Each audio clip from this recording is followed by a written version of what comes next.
Hello बच्चों, बहुत बहुत स्वागत है आपका अपने ही YouTube channel Guruji for high school में। तो आज के इस वीडियो में हम लोग प्रश्नावली 1.1 का प्रश्न नंबर 3 सॉल्व करेंगे। बहुत छोटा सवाल है लेकिन अच्छा सवाल है। बहुत ज्यादा मतलब टफ तो नहीं है, लेकिन कुछ कॉन्सेप्ट ऐसे हैं जो बच्चों के क्लियर इसमें हो सकते हैं। तो चलिए पहले सवाल को पढ़ लेते हैं, समझ लेते हैं और उसके बाद उसको हल करने की पूरी कोशिश करते हैं।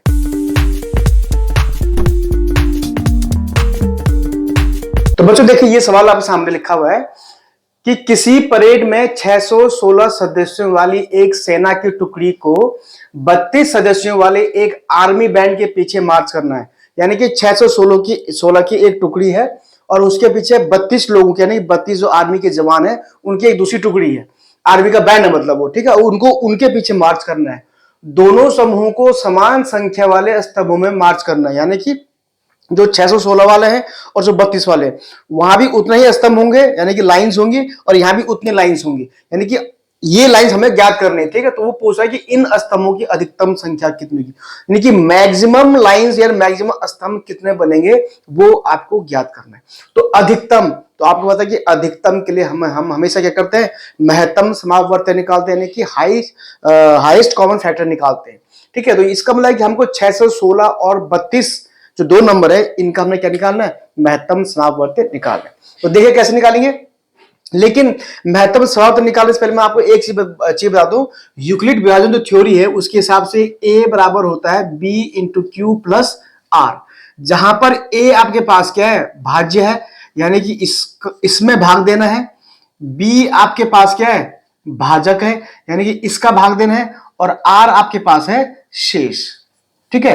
तो यूक्लिड विभाजन थ्योरी के हिसाब से जब ये शेष आर का मान शून्य होता है और जब वो शून्य आता है, उस स्थिति में जो बी का मान होता है, यानी कि जो भाजक होता है, वही आपका उन दोनों संख्याओं का महत्तम समापवर्त्य हो जाता है।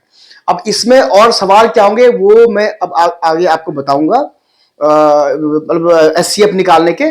लेकिन फिलहाल हम इसको सॉल्व करने की कोशिश करते हैं। तो देखिए, तो हमारे पास है यहां पर हमारे पास ए की जगह आपके पास है 616 और बी की जगह आपके पास है 32 और आर तो हमने निकालना है, क्योंकि आर जब निकलेगा तभी हमको पता चलेगा कि महत्तम समापवर्त्य निकल गया।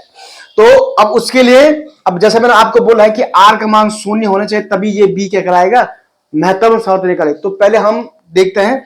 तो अब 616 में 32 का भाग करेंगे। मैं अलग अलग करूंगा, यहां पर मैं अलग कर लेता हूं, वहां अलग करूंगा, ठीक है। तो 616 में अगर मैं 32 का भाग करूं, 32 से कम 32, 32 64 एक बार जाएगा, तो ये 32 कम 32 हो गया, तो 11 में से 2 गया 9 और 5 में से 3 गया 2, 29, 32 बड़ा हो गया, 29 छोटा हो गया, तो क्या करेंगे, 6 को यहां उतार देंगे, तो आगे 296। तो 32 का भाग आप जाएगा इसमें 9 बार के। देखिए कैसे, 9 दूनी 18, 9 3 27 और 1 28, ये आएगा आप क्या, तो 16 में से 8 गया 8, 8 में से 8 गया 0, 2 में से 2।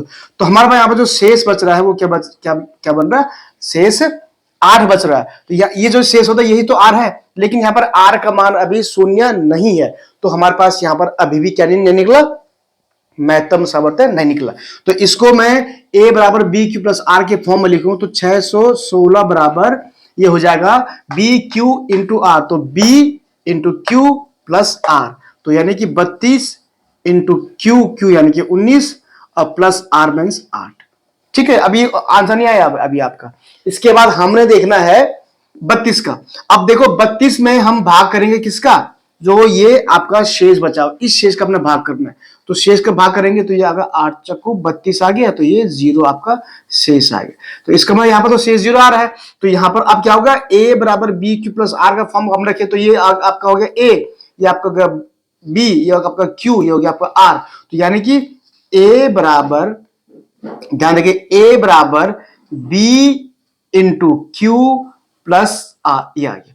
अब इस वाले को इसके साथ हम लिखे, यहां पर ध्यान से देखेंगे, 32 बराबर 8 गुणा गया 4 प्लस 0। तो अब आप देख सकते हैं, वैसे इसका आंसर आप यहां से भी जान सकते हैं कि जहां पर आर का मान शून्य यानी कि 0 आएगा, वहीं पर जो ये बी होगा, यही बी आपका क्या कहलाएगा, महत्तम समापवर्त्य, यानी कि ये आपका क्या आ गया, महत्तम समापवर्त्य। तो सिंपल सी बात है कि यहां पर महत्तम समापवर्त्य बराबर हो गया 8, ये आपका आंसर आ गया। तो यानी कि जो स्तंभों की जो अधिकतम संख्या होगी वो क्या होगी, 8 होगी। ये आपका 8 आ गया। तो ये एक बहुत छोटा सा सवाल था बच्चों, तो आप समझ गए होंगे कि किस ढंग से हमने महत्तम संवर्त इसमें निकालना है। इसका आंसर तो आपका 8 आ गया, लेकिन महत्तम संवर्त निकालने कैसे, यूक्लिड विभाजन थ्योरी से, वो आपने इस पर पता चल गया होगा। जिन बच्चों को अभी भी समझ में आया उनसे मैं रिक्वेस्ट करता हूं कि वो अपने क्वेश्चन नीचे कमेंट बॉक्स में भी लिख सकते हैं, और चाहो तो मुझे डायरेक्टली व्हाट्सएप भी कर सकते हैं। व्हाट्सएप नंबर मेरा जो है इस वीडियो के बीच में कहीं दिया गया, आपको उसके लिए पूरी वीडियो देखनी पड़ेगी। ठीक है बच्चों, तो जिन बच्चों ने अभी चैनल को सब्सक्राइब नहीं किया वो चैनल को सब्सक्राइब करते हैं, और हाँ, वीडियो अगर पसंद आए तो इसको लाइक और शेयर जरूर कर दीजिएगा। यहाँ पर हाई स्कूल के बच्चों को मैथमेटिक्स और साइंस के क्वेश्चन सॉल्व कराते हैं, और बाकी चीजें और भी यहाँ पर बातें होती रहती है। ठीक बच्चों, तो जल्दी मिलूंगा नए वीडियो में नए क्वेश्चन के साथ, यानी क्वेश्चन नंबर 4 के साथ।